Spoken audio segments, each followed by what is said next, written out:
Hey, folks, thanks for tuning in to this episode of Real Talk Fishing Podcast with No Limits. This week, we're going to dive in deep to the things that make pros pros and how you can evolve from the weekend angler or the sales guy at the sporting goods store, whatever your aspirations may be. If you're looking to take it to the next level, if you're looking to move into that professional angler title, into the industry, the marine industry, the boat, the sales, marketing, whatever aspect of it is it. And we're going to do all that and get some inside information on how these pros become pros and the steps they need to take and the tools that are out there to make them better at it, from Mr. Pat Neu himself, the president, the director, whatever you want to call him, of the National Professional Anglers Association. Now, Pat's got a very extensive background in sales and marketing and most importantly, as a tournament angler. Pat has got great accolades on the tournament side. He's been doing it for years in the walleye world, so understands that and where they're coming from and what it is the anglers need as well as the industry needs. So, if you're ever wanting to take that next step or just wondering what it is that kind of, how do these guys make a living? What is it they're doing? How do they get to this point?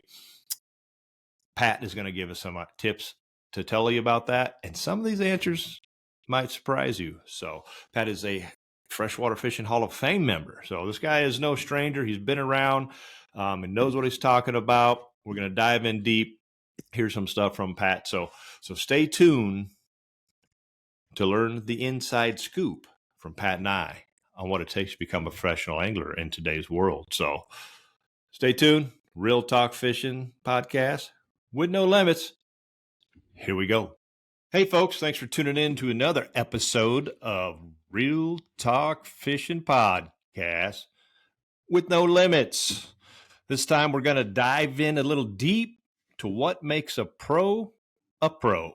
There's nobody better to answer this question, as well as all the hard questions, other than the president of the National Professional Anglers Association, Mr. Pat Neu.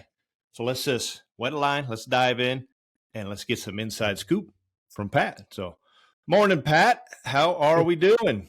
Hey, Brian. I'm doing great. Been a busy month. You're in Florida, I assume, staying super warm. Way better than up here in South Dakota, but I got a lot of snow melting right now. So, well, I miss winter at times, but not for very long. So, yes, I am in Florida. Yeah, it's not hard to miss the last few weeks with the negative 20, 30 below zero. But we made some good ice. That's good. About the only positive about it, but it doesn't look like it's going to stick around long because we got 40s and other places are even in the 50s over the next couple of weeks. So I'm okay with that too. Yeah, we'll take it. So you just finished up your annual conference in January down there in Florida. But before we get into that, I know you, a lot of the pro anglers in the walleye world and just people in the industry know Pat. Pat's been around a long time. Pat's a Freshwater Fishing Hall of Fame member. 4 or 5 years ago was inducted, I believe. 2018, 5 years ago. 2018, almost 6 now. Yep. Time flies. It does. But the listeners may not know who Pat is. So let's just tell them a little bit about Pat. What's your background, where you come from, and how did you end up here? Sure. Well, I mean, the reason I ended up here is because I have a passion for fishing. It started when I was 3 years old. About the time I could start to walk, I started to fish. And, it's been my life ever since. My entire career has been the outdoor industry since I was 15. I started in retail sporting goods and worked my way through the industry. Was a manufacturer's representative and a rep principal in the 90s and early 2000s for North Country Marketing, a company that I helped establish. And, we represented firearms, Browning firearms, Winchester ammo. And I did that for a reason. It allowed me to fish. Hey, folks, we're back. A little technical difficulty there. We got to get Pat switched around. Who knows why? When you got full service, our space world just has plans of its own. So we're back with Pat Neu, the president of the National Professional Anglers Association, and Pat is just telling us about his background. I think we left off in the sales industry of part of the industry. That's correct. So passion for the sport led to me becoming involved in the sport, and I love every aspect of the outdoor industry. I love the people. I love the industry itself. So it the passion for the sport led me to the sales side, and then it got to be really difficult for me to raise a family. About 2005, exactly 2005, I went to my partners and said, I got 2 boys, 9 and 12. I need to see them grow up. I think I'm going to change paths here. So I left a very good career as a sales representative and started fishing full time in 2005. I had been fishing the FLW, then did real well with that. And in 2006, started fishing both the FLW tour, walleye tour, and the PWT. And did that, for as long as the PWT was around. So there was one year I kind of laugh at the bass guys who think the walleye guys don't fish. In 2000, would have been 2007, and with the PWT Super Pro and the PWT Tour and the FLW Tour and the other tournaments, I fished 13 tournaments in 4 months that year. That's a lot of tournaments. That is a lot. Yep. And back in, would have been 2005 or so, I was, back when the walleye ratings were there, power ratings were there, I was second for a while. I didn't quite beat I think Mr. Parsons was in number 1. So I've been around. I love tournament angling. I love the fact that people can make a living in this industry any way they choose to do so. And it's going to be a matter of how creative you are from that point forward as to how what you want to do. You're a good example, Brian. You've tried a lot of different things. You've worked in this industry as a guide, tournament angler. You had sponsorships. There's opportunity out there. Just you have to look at this as a business, and that's what we do with NPAA: is teach people how to take that passion, work it to become a profession, whether full or part-time. Yeah, so it clearly has changed over the years. It evolved. What kind of differences you see from 2005 when you took the leap, leaving a great job, just like all of us, we're away from home a lot. Yep. 13 tournaments, if the guys are fishing a couple circuits or locals, it's a ton of time away from home. On the national level now, we just have the 4 and the championship. But most guys are probably fishing at 6 to 8 tournaments maybe a year, but 13 is right. That's a lot of time away from home. But what do you see has evolved kind of from 05 to here we are going into a 20 season on the pro angler side? It's definitely changed. And, I look back and I look at Parsons and Cavallas are a great example. They left lucrative careers in the early 90s to go full time at a time when there really wasn't that much opportunity on the water, but they took this next step and they saw the opportunity to help promote the sport and to grow the sport through sales as opinion leaders / pro staff that did a tremendous job and made a really good living over the years doing that. But they ran it as a business, and today it's changed. I don't think you can't take their path today and be successful because their path doesn't exist. Right. And it's changed because of technology. It's changed because of economy. It's difficult to justify going out there and fishing a circuit and make a living without a lot of sponsorship, which is difficult to get, if not impossible, in the world we live in. Yeah. And to offset expenses and then live on winnings. It's just there's so many good anglers out there today. I think it's fair to say you're not going to if you're fishing tournaments to make a living in the walleye world anyway, it's not going to happen. It's not feasible. I don't think it's going to happen on the bass world. And Jacob Faust is a good example. I mean, that went viral. Jacob said a few things about the bass world. He made the elite, college angler, went to the opens, went 1 year, made it to the elite series, fished the elite series 2 years, and he came out and said he's not making it work. He's struggling. And he's a great angler. You can't make a living on your winnings alone as a tournament angler. Now, if you want to go out there and you've got the bug, you've got this passion and this excitement, you can add business to the fishing. In other words, you try to offset expenses to the degree you can with sponsorships and making good business decisions and treating it as a business, but it's still going to be very difficult. No one's just going to come and start throwing you money because you can catch fish. No, because nobody gets paid to fish. Nobody gets paid to fish. They never have. No. They never have been. Kevin Van Dam didn't get paid to fish. Kevin Van Dam got paid because he could sell product. Because what he knew about angling and what he shared about angling created opportunity for the industry, which helped the industry and the sport. I mean, he gave more back than he took. And now, being a good angler and winning like KVD or a Wheeler or in our world a Hoyer or Dewey's been on Rule and Springle, obviously elevates that platform for the exposure to create those other opportunities. So it's certainly a piece of the puzzle and part of it. Absolutely. But it is not the means to all whatsoever. Because we both know you can be on top 1 year and on the bottom the next. Correct. And in today, it's even more important to understand the balance between catching them, which gives you credibility, and then taking that credibility and that exposure that winning or doing well does for you, and adding value for sponsors that may come that you may work with. And when I say adding value, it comes down to one thing, Brian.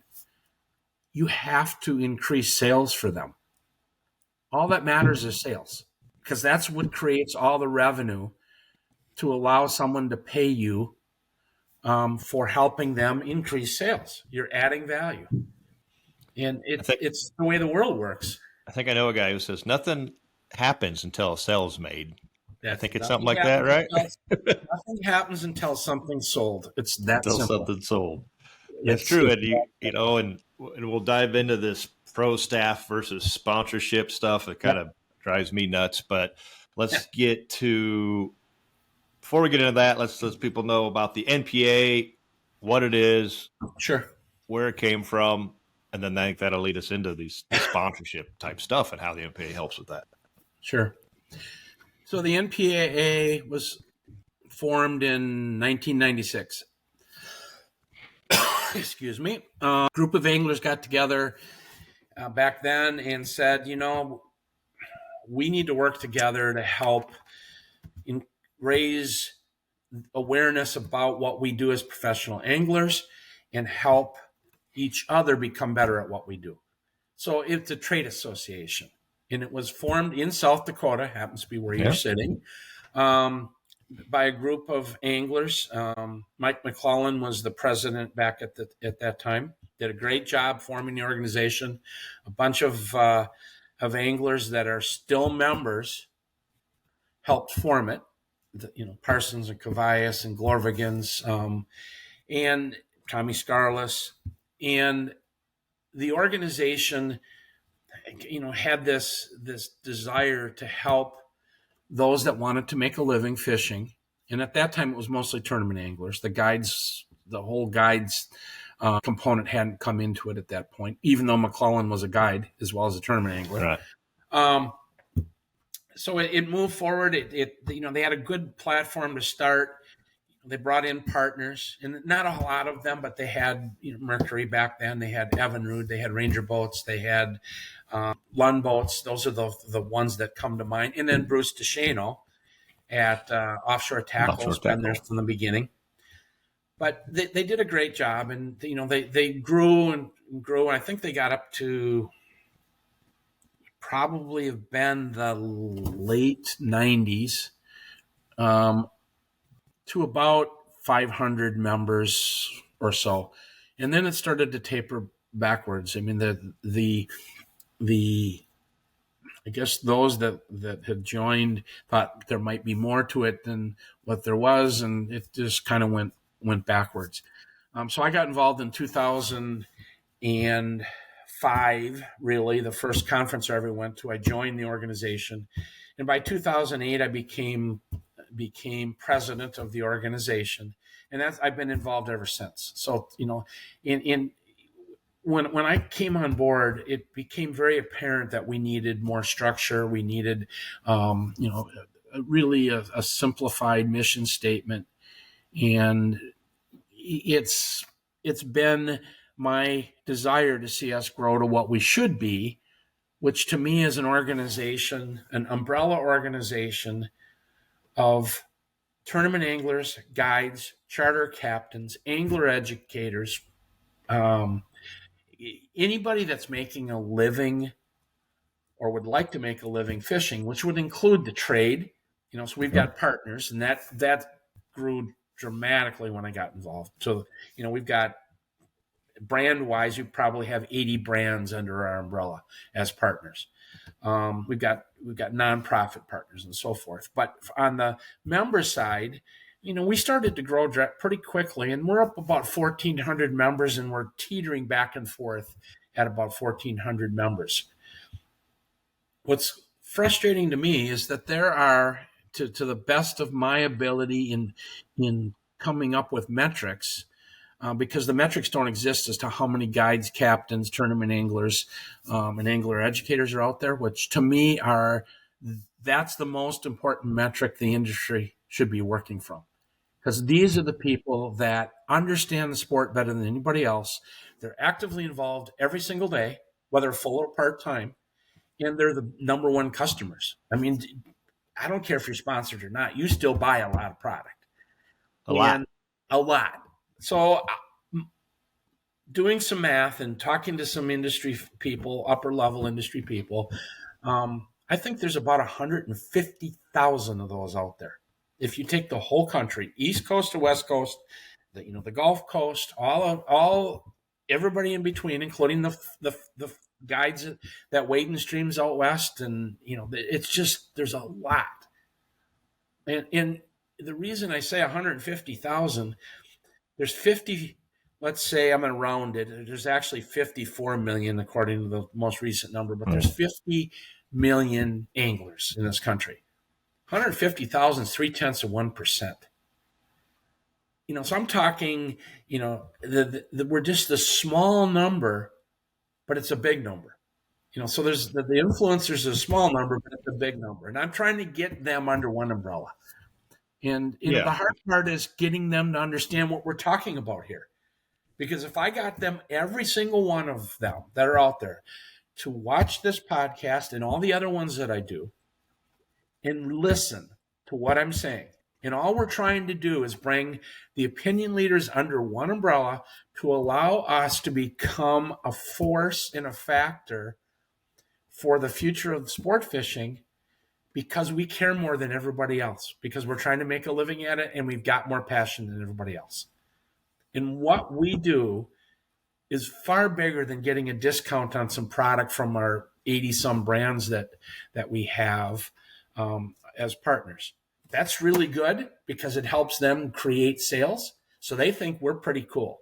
They think that that's a good investment because we bring them incremental sales. And again, it's all about sales. But to me, the important part of the NPAA, and really, but it should be for everybody, is it brings us under an umbrella and gives us a voice in things that matter. Access to the resource, helping to manage the resource as people who understand it better than resource managers do, because we're on the water all the time. Ability to watch for legislation that could affect our ability to do business. Things like, and Brian, I think you were aware of this.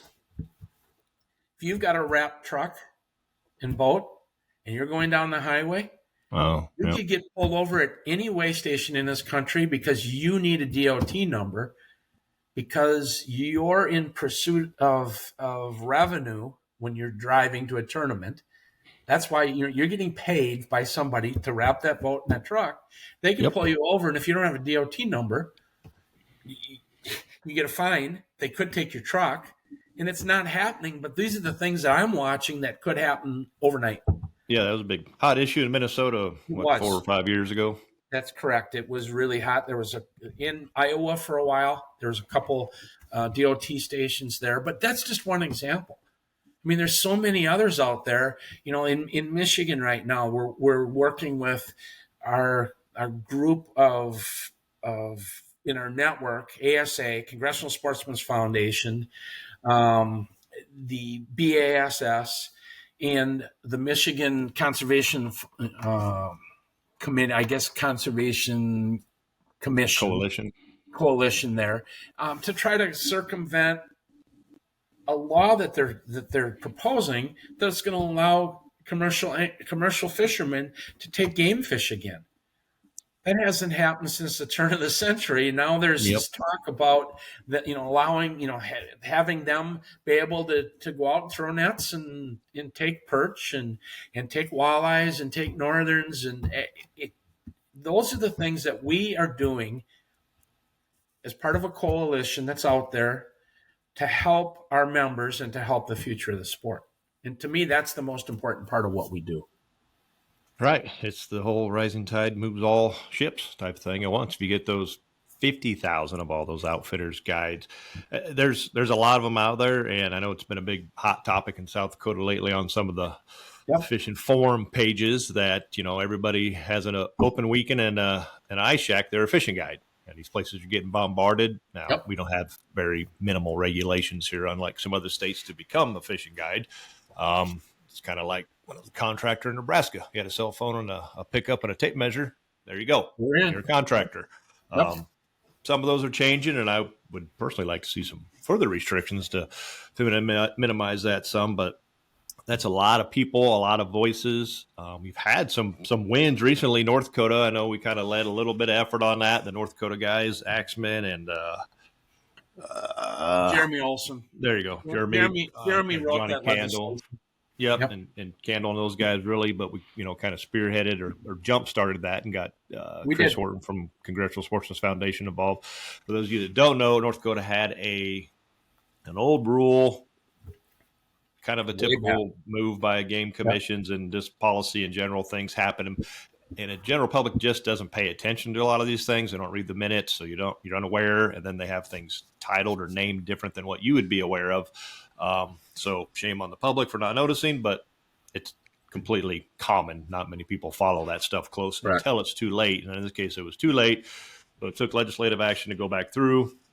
They wanted to raise the permit fee for tournaments to basically, I think it was 10% of the total. 10% of the total revenues, which really the total revenues are the tournament entry. So if it's a $500,000 purse, it would have been $50,000 fee.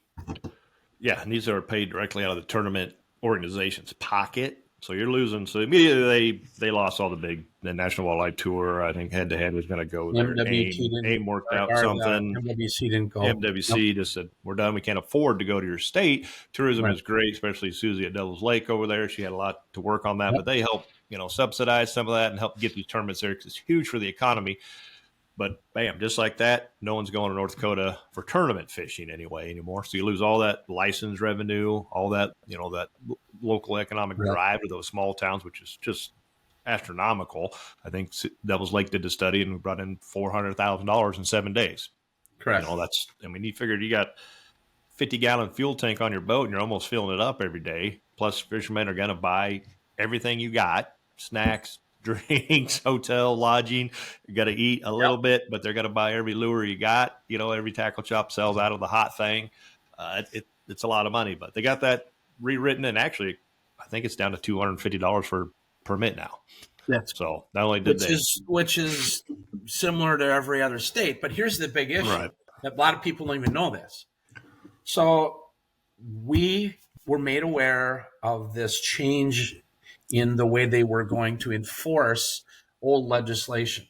because they had been kind of circumventing what the old legislation said, and they actually had implemented a $5,000 per event fee, and it had to go to a conservation fund.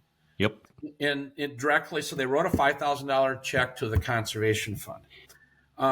And the tournament organizations were doing that. Well, then they decided that nope, they've got to enforce what's on the books. So we were made aware of this from a NPAA member in North Dakota. We started to get involved. We got all those others that you mentioned, CSF and BASS and ASA, American Sport Fishing Association, because I'm on their government affairs committee and have been for going on 10 years now. So I watch this stuff closely. Everybody got involved. So it's this whole coalition, and it all started because an NPAA member contacted us to make us aware of it. Otherwise, as you said, it would have probably gone through with nobody understanding that the change had been made until that year came, when NWT or MWC went to go to the state and they found out that their fees 10% of the tournament revenues.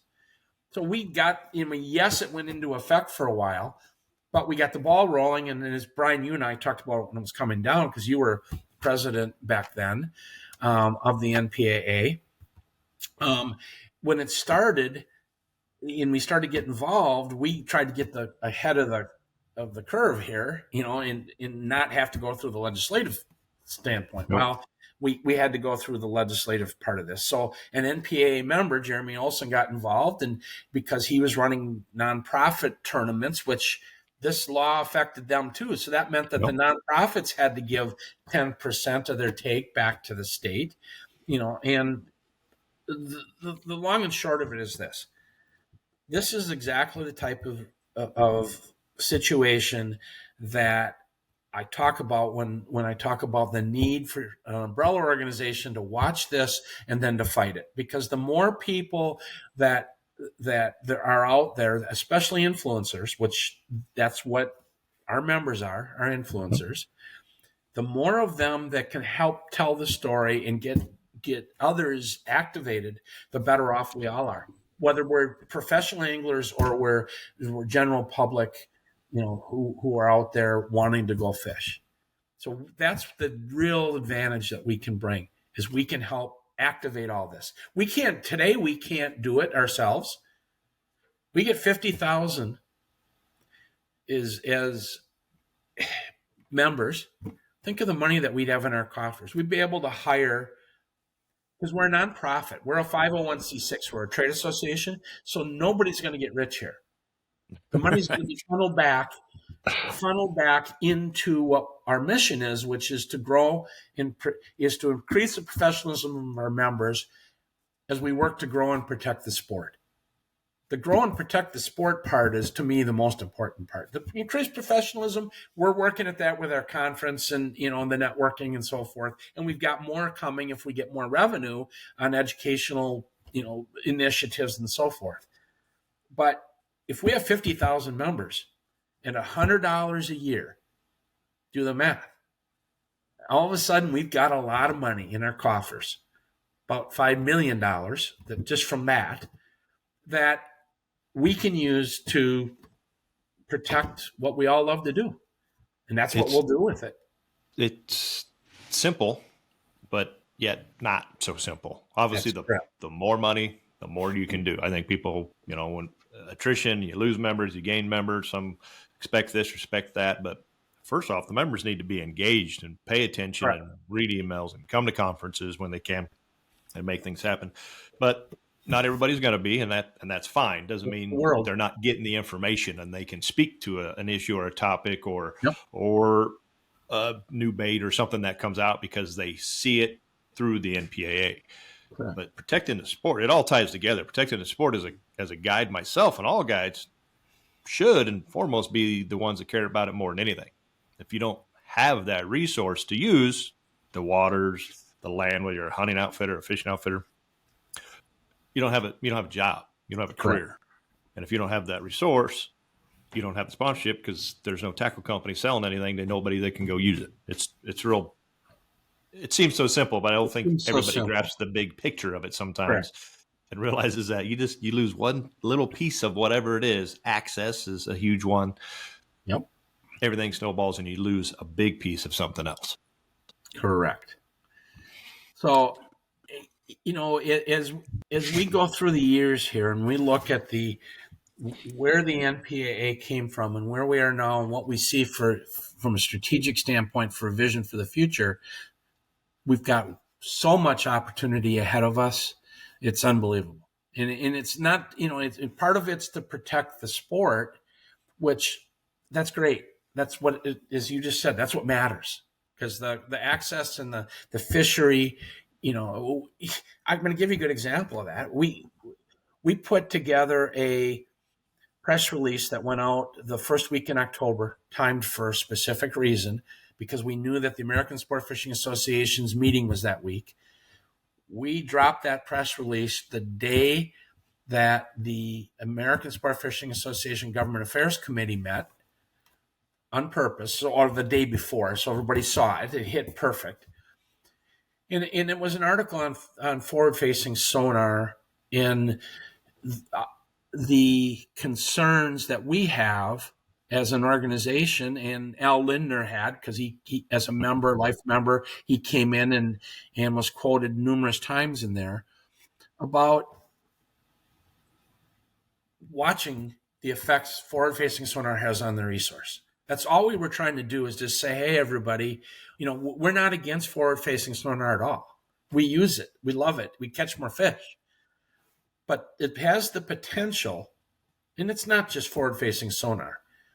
All technology has the potential to drastically affect a resource and quickly. And we need, as anglers that care, we need to make sure that the organizations that are in charge of the resource, which would be the state agencies and the federal agencies for the oceans and in the Great Lakes, for that matter, NOAA, that they're all aware of this technology and what it can do. I mean, there's a few that might know that this technology exists, but right now, a limited number of people have it. And I'm talking forward-facing sonar again. Right. So it's $4,000 for you to have one unit in your boat and watch, fish eat a lure. So there's a limited number of people that are going to spend that money. Some people are spending 5 times that because they've got 5 units in their boat, and everywhere you look, there's a screen that will show you what your lure is doing and how the fish is reacting. But our point isn't that that's bad. Our point is that it can have an effect if it becomes $1,000 and more of the general public can use it. Yep. And then we just got to get ahead of the game. So, that's what we do, is we go out there and we use our ability through networking and through the fact that we have a voice to make everybody aware of things that can affect our future. And yeah, I think we just had this on the last podcast, as Tom Wynn talking about that, and he was correct. It's the responsible use of that technology, which obviously is going to protect your resource. It's too early to tell. There's not really any science behind it. I know they're trying to do a little bit out there, but it's too early to tell. I mean, it's a little too early to tell. We just need to make sure that we do our part as influencers to work with, wherever possible, the agency responsible for managing the resource to make sure they're aware that this technology has changed the game. And when I say it's not just forward-facing sonar, it isn't. Because I tell you right now, within 5 years, on our units on our boat, we will have software in there that uses moon phase, wind direction, water temperature, weather, brings it all together, uses AI, and tells us where on that lake to go catch that fish right now. And it's going to be right 80% of the time. I guarantee you it's coming. It's already somewhat out there. So it's already somewhat out there, but I guarantee you that on the unit center boat, that that there will definitely be that technology. And that's just my guess, my gut feel as to, knowing what I know about electronics and what they've got to be working on and what AI is doing, artificial intelligence, which we just had a great speaker at our conference talking about it. It's coming. And that's why, as a trade association that's here to help professional anglers, we need to be talking about things like this. Yes, we do. We got to stay on top of it, and you guys are doing a great job at that. What's a membership look like? Somebody wants to get in, a new guy, a high school angler, a kid, seasoned vet, someone looking to go just take that next step. What's their process to become a member of the NPAA and help out? Sure. Basically, what we would like to see is any angler who is already taken a step from passion for angling to profession, whether full or part-time, or is working to do so, which would include the student anglers. We would love to see them come on board and learn the correct way to take those steps. And they can do that by being a member of the organization. So we've created this student angler membership for all these high school kids that are out there and the college kids that are fishing and love fishing.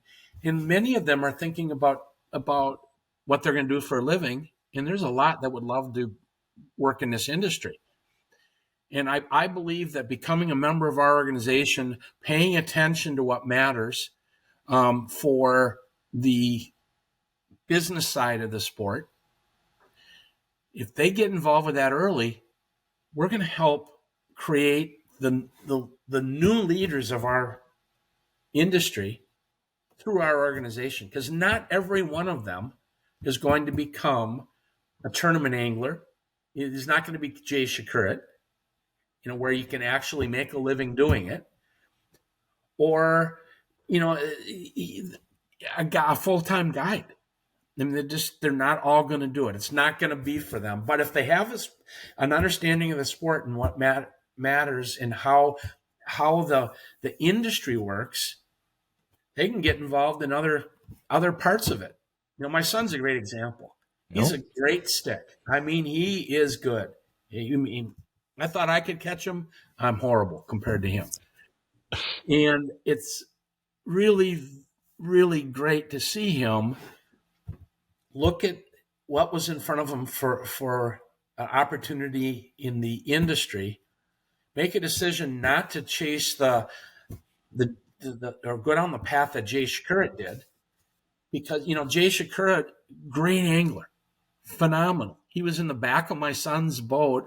My son was 24 and Jay was 22 or 21, and Jay was a co-angler. My son was the pro on the Open BAS Open Series. My son did really well. Jay did really well.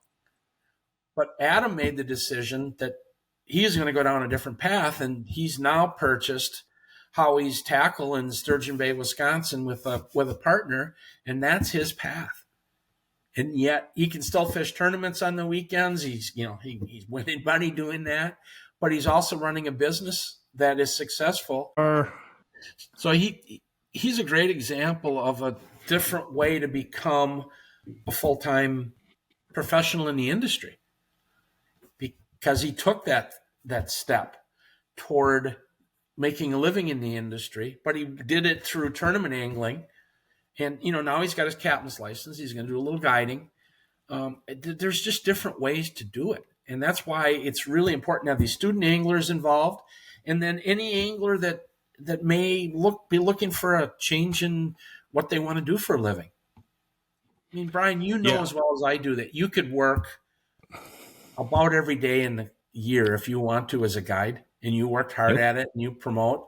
I mean, you know how many people are looking for that on the water experience that is a great experience. And it's a matter of being professional, and it's a matter of working hard and promoting the business.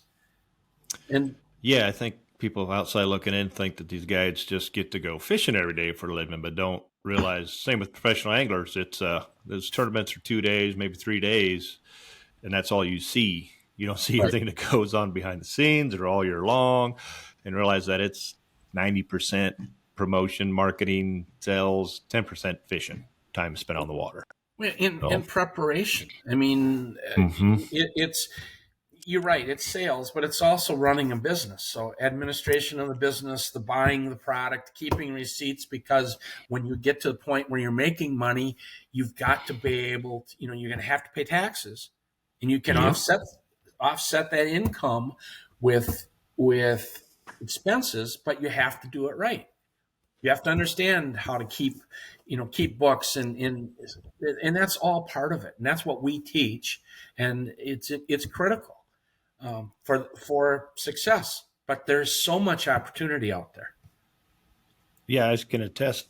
I've seen it. Adam's a great example of fishing the opens, and then looking at the financial, basically, situation of how they made a change a couple years ago and what it's going to cost to fish and what's the reality of it, and said, hey, I'm going to still do what I love and fish tournaments. And you have some huge tournaments right there in Sturgeon Bay. And you got a phenomenal, bass fishery and walleye fishery, obviously, to purchase the tackle store and stay in it. Right. And it's great. I came to my first conference maybe 10 years ago with Bill McGannon, who is founder and creator of Walleye Nations Creations. We came to the conference and both left, and you can see where we are today. Correct. And those are all things. And most importantly, the people that you meet at these conferences or throughout the NPAA, the networking. I mean, my first night I sat down and played poker with Ted Takasaki, which is the very first thing I was told when I showed up is don't play poker with Ted Takasaki. Ted Takasaki, yep. Well, I don't play poker, but I played poker, and Ted is my tournament traveling partner now and doesn't live too far from it. I played with Cavallas, Jim Carroll, Scarlett was sitting by me, Ron Linder was at my table. Those are things that you can't put a price on. So that's correct. I mean, the price for me was my $20 or $50 buy-in, which I gladly was donated to the group. But for an hour or two to sit with those guys, listen to the tales of tournaments or just industry talk about stuff was priceless. And I think the first person I've met, there was Tom Newstrom, went up, introduced himself to him, talked to him, and he just started just dropping wisdom. Hey, you're new. These are things you need. Here's people you need to talk to. Here's things you need to know. This is kind of how it works. I only have so many sponsors for a reason, blah, blah, blah. You don't get this stuff anywhere else. No. People aren't out there saying, hey, I got this sponsorship and they pay me this, or I have this sponsorship and I get this. They're not, that's not for a good reason in some sort, not public information. Those are all found at the conferences. Whether there are future conferences like that, I don't know, but there's a lot of resources the NPAA has. We'll put some links below for members to look you up at the npaa.net.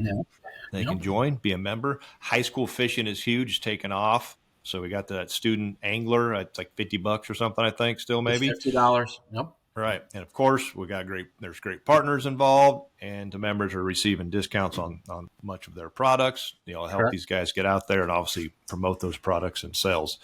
If you don't know about the NPAA, folks, you got to check it out. It's just a win-win for everything. Pat's done a phenomenal job of kind of creating and building this and putting it out there. It's stronger than ever.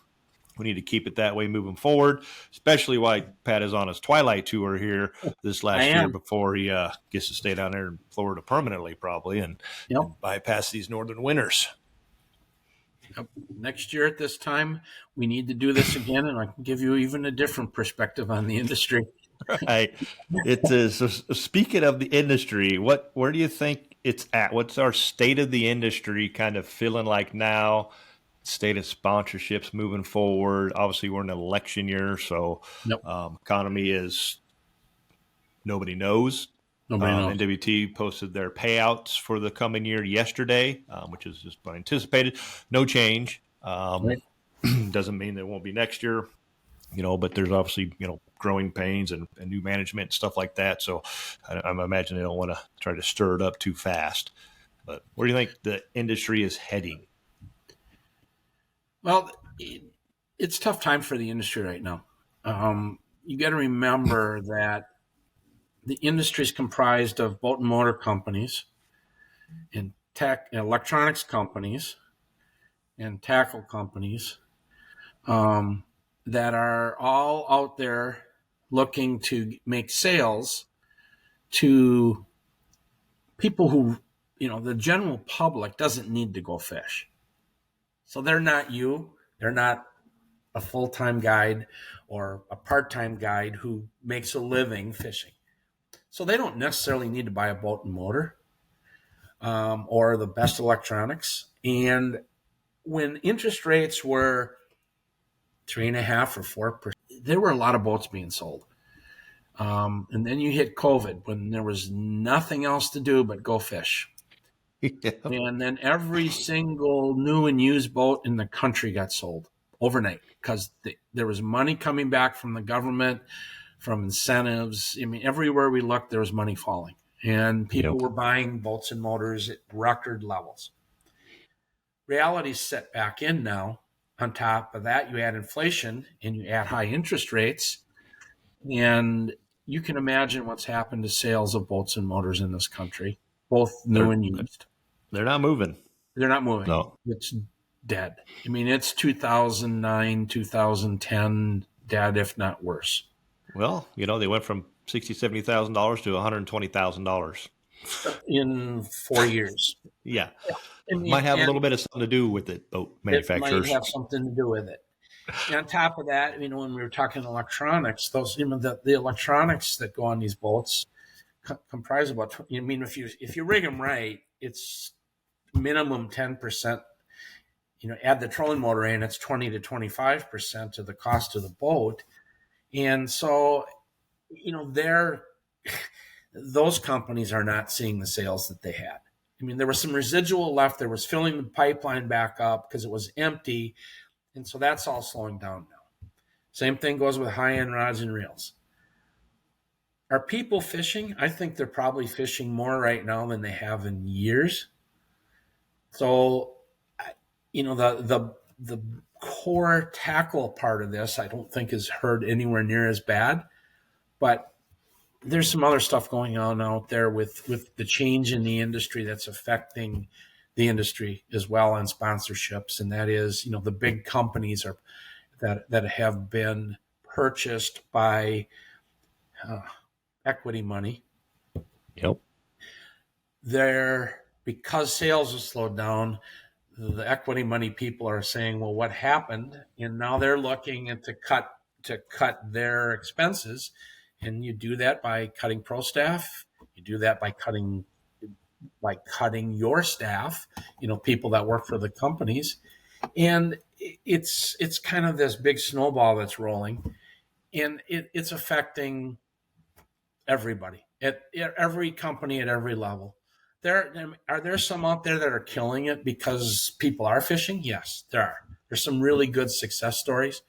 But overall, it's pretty tough right now. So if you're coming in as a individual who's looking for sponsorship, right now I think the thing that you need to be concentrating on is working with your local community. Banks, they're making money right now. They might have some money. They want to write loans.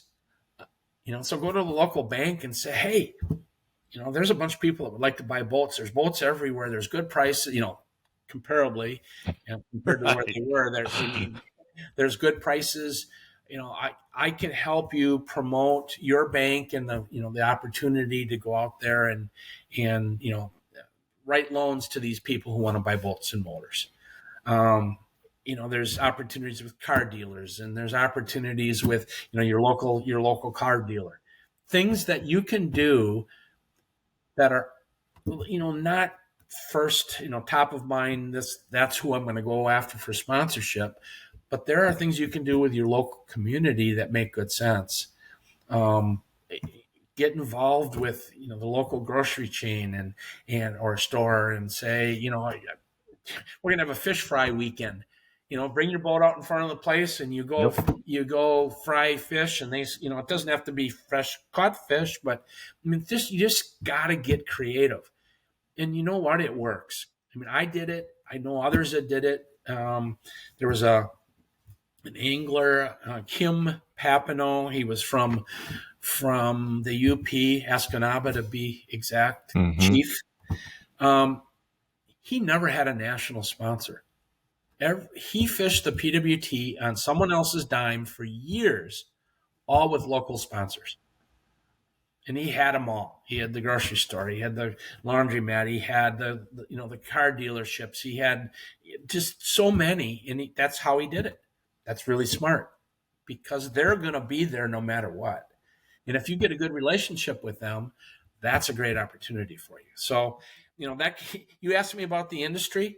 I'm trying not to paint too bad a picture about the industry because it's there. Hey, it's real. We're It's talk. real. So I mean, it's it's real. what you wanted to talk about, and this is reality. It's so it's going to be a tough year, and I think it's going to be a tough couple of years until we get the election over and we start to see the direction of the country, direction of interest rates, so forth and so on. So, we'll see. Yeah, and I mean, you hit it the nail on the head. It's relationships. So obviously, locally, you probably have some of those relationships already established or built. Most people think about, hey, I want to go to I want a tournament, a little local derby. I'm going to Rapala, Berkeley, or something. And they don't even realize that these companies are owned by a bigger company. Right. Pier Fishing is 10 brands or more. Right. GSM Outdoors is 15, 20 companies, and most of them have hunting products as well on the same side. Like the Pradco is going to fall underneath the GSM, Pradco. I mean, more and more of them are outdoor companies. So. Right. They're not. I mean, Northland's a standalone example, or a Z-Man where it's probably St. Croix in a sense, but there's not many. Most all these little products and stuff you see are all owned by somebody else, and you're seeing they get sold, they get bought up. New people come in, new marketing managers, new pro staff coordinators and managers, which means you have to start over, and there's also the huge misconception of sponsorship and pro staff. Correct. These are not the same things. And I don't think people quite realize. You'll see a guy's Facebook, boom, he's got 40 pro staff things, right? And you're receiving a discounted lure. Okay. But you're not a sponsored angler. Correct. What does Pat consider a sponsored angler? I'll give you my opinion. You brought up something that has concerned me for a long time, and that is you need to add value. If you're a sponsored angler, you're adding value to the equation, and you're getting paid for adding the value. And the payment can come in free goods, substantial amount of free goods, enough to make a difference, because it's still offset an expense. And quite frankly, now they're sending out 1099s on free goods, which they hadn't for decades. Or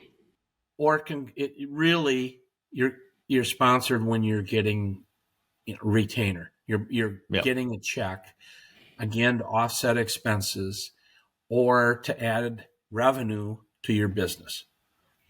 So, that's kind of where the line is where you're either getting significant free goods or you are getting a check as a retainer. Which at that point, the IRS is looking at you as a sponsored angler and a business. Professional angler. Yep. There's kind of the difference between a angler and a professional angler in a sense, right? Correct. What's the government? What's a piece of what you're making? And it's the government's part of this, but I mean the other part of it, and it's something that we teach and we harp on with the NPAA, and people get sick of it. But I'm trying to save their lives and their livelihood. If you're insured by the wrong company as a professional angler, and you haven't checked in to whether that company actually sponsors or not sponsors, covers / underwrites a professional angler with their policies, you could have a problem. I mean, so, we've got Worldwide Marine Underwriters, Bob Llewellyn, who specializes in making sure that professional anglers have the right insurance so that if they have an issue, and the issue is not as much theft or damage to the boat, as much as it is a liability issue where someone gets hurt either on the water or off the water, and you're not covered with the right insurance. So Yeah, Bob does a great job. I unfortunately had to move companies because they had some issues with insuring in South Dakota.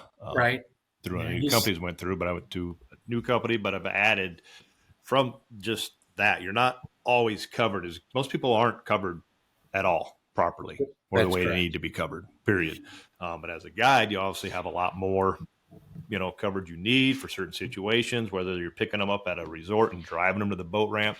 I Right. found out that they're, once they get back, and as long as they're at that resort all night and it was still my trip, they're still on my coverage. Yep. Even once they're on somebody else's property, there's some weird things. So I up that, but if I'm in stores or sports shows doing seminars, you need that general liability policy. Correct. If you're demonstrating flipping a jig and you whack it in someone's eyeball, they're going to come after that. Say you're at a Cabela's or a Bass Pro Shop. Let's go sue Johnny for millions of dollars.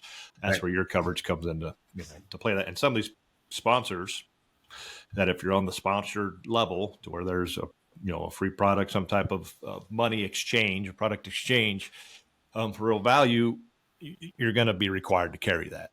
Absolutely. You talked on Bruce DeShano earlier, Offshore Tackle. Bruce and Nick, phenomenal company, awesome products. I always give Nick crap about them. Like, you build a product that never has to be replaced. What kind of business plan is that? Because it's so good. An issue, but But they're assuming you're going to lose them at some point, right? And you do, and I've lost a few. And put your name on them, you get them back. Right. Everybody picks one up floating around on Lake Erie once in a while, but they have all sorts of other products that are phenomenal, the guppy weight stuff. But part of their requirement with their pro staff is you have to be an NPAA member, period. Correct. So it's $100 investment, and you're going to get whatever you may get from them on return. And I wish more companies would require that, because just the amount of knowledge that you learn at conferences, or you got a whole bunch of videos on your Facebook and your YouTube channel, stuff that comes out through the members' email list is just inundated you with information. Insurance is a huge one. That's something you discuss at conferences, and you can connect them with the right people. The taxes are ridiculous, and most people don't understand them. Correct. You can get it yourself in quite the bind and pickle when you win. If you win in different states, you have to file in all those states. People just think this is great. They put the money to bank, they spend it. Well, 25 or 40% of that is, winnings, a capital gains tax that now you have to pay, and it sucks. So when it looks like you win a lot of money, that's still great. You're still ahead, but the more you win, the more you pay. Correct.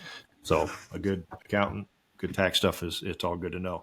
The pro staff side of things, and where I look at it, is different. Sponsorship is exactly what you touched on. You're getting, free lures don't feed my family, but you can, it offsets a cost that I know I'm going to buy all this stuff anyway, or need it, or I'm going to go through a ton of these things. So I'm saving that. Retainers, a great way, however you're doing it. The pro staff side of things, where people are pro staff, they call themselves sponsorship a lot. It's not. You're getting a discount on a product. Theoretically, you're a field staff. They're giving you some stuff. Maybe they give you a few things to try out in exchange for a social media post or attending the show or whatever the case is. But it's not a bad thing. It's where everybody has to start. Correct. I think and understand it's a long game. So it's not going to happen overnight. It's perfectly cool that once you get your foot in the door and you're on their pro staff and you're getting 50% off their tackle, and you go buy a bunch, and you're going to buy way more than you needed, but you're getting it for half price. Trust me, they're still making money on it. Sure. Maybe they give you some and they're getting some promotion out of it, but you may have to do it for 3, 4, 5 years with that company until you can move up to the next level, if there is one. So the companies like to see that you're not just coming in and out. A lot of guys come in hot and say, I just won this tournament. I want this, and I expect this. And for the most part, you're going to get no. Yeah. That's just not there. Attend ICAST, attend, these shows that are, the Classic. I'm driving down the Classic this year because it's close enough that I can just jump in and drive down for a few days and help out at St. Croix and Cigar booth. You can see several NPAA members who are fishing the Classic this year. Yep. I know Wiesner's going to be there. Josh, a guy from the Walleye Tours, made the Classic. That's awesome. And Jay's there, right? Jay's in it. You've got Kyle Patrick, who was our first life member. He's fishing the Classic. You got Adam Rasmussen, who's been a guide and a tournament angler for years, a walleye guy that switched to bass. He won an open event. He's fishing the Classic. So it's really cool to see NPAA members. And there's more than that. If I look at the list, we're probably up to this year, I think we'll probably be up to about 10 NPAA members, which is a big percentage of the total, the total Ike field. And Ike and Natalie. Yep. And KVD's a member. He'll be down there. He's not fishing it. Well, is he fishing it? Did he qualify? Not this year. No, he's not. I know he's done, but he may have qualified. But here's the point, Brian. I mean, and then the reality of this is that this industry is going to be here forever.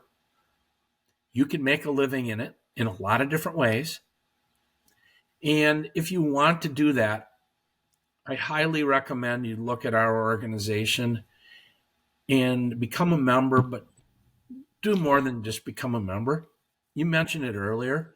If you just read the news blast that we send out every Thursday around noon, and the notes from the desk, which is our monthly newsletter that we send out once a month at the end of the month, if you just read what we send you, you will gain so much information that you will never have found on your own that's of value to you, and you got your value out of the membership.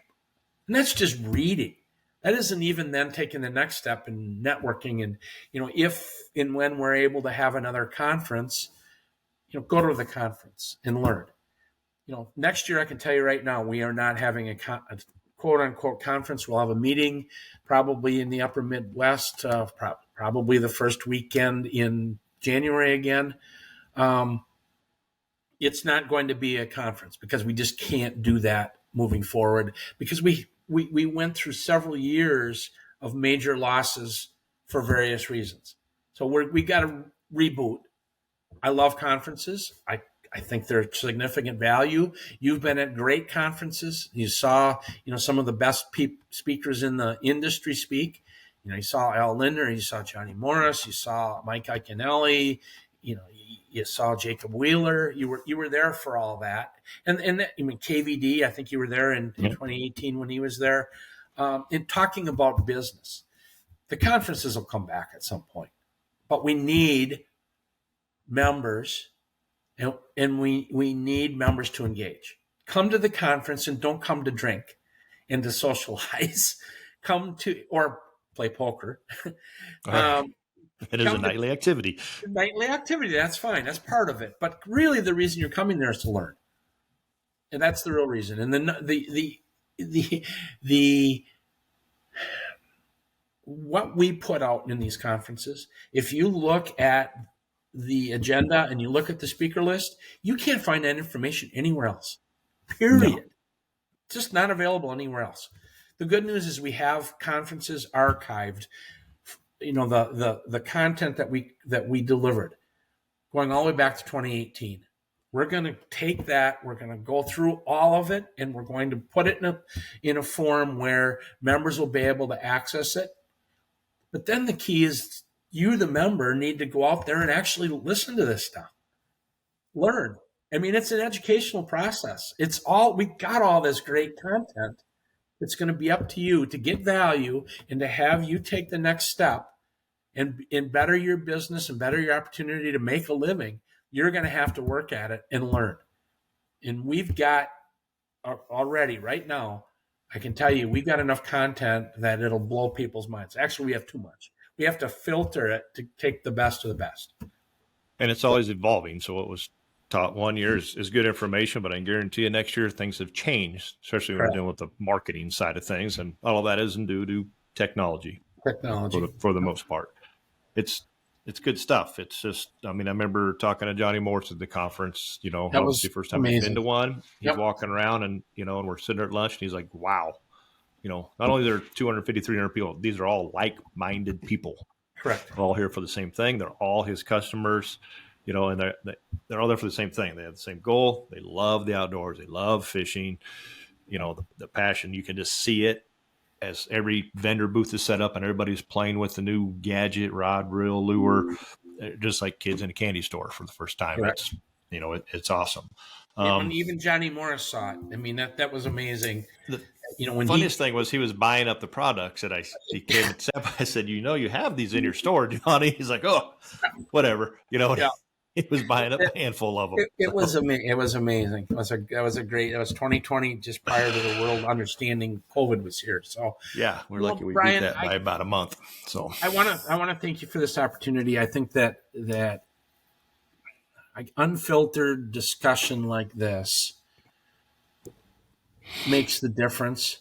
And again, the more people that can see a podcast like this and see the value of the NPAA over and above, what's in it for me. That's what drives the world, right? What's in it for me? Oh yeah. Well, what's in it for you is much larger than just $100 a year member fee if you take advantage of everything that's there. And if you join for the right reason, not to get a discount on something, but you're joining to make a difference to your business and your love for the sport, for the future of the industry, for the future of our organization, for the future of the resources. It's priceless. And $100 is nothing. So I'd love to, one of the things you said is, I leave a tip or a nugget for your listeners. The tip is, if you're going to be a professional angler, you need to be a member of this organization, not for our benefit, but for yours. It's that simple. And, there's a lot of misconceptions about the definition of professional angler. I can tell you this. Anybody who's taking that step from passion to profession, whether full or part-time, is an angling professional or will become one. And that's the key. You don't have to go out and fish a circuit full-time or be a full-time guide in an area, but they are professional anglers, and so are the ones that do it on the weekends and are aspiring to do it full-time. And there's a lot out there. So we'd love to have you as members. You can go to npaa.net and click on Become a Member. I'll put that link below, and it is literally that easy, folks. A fisherman can do it.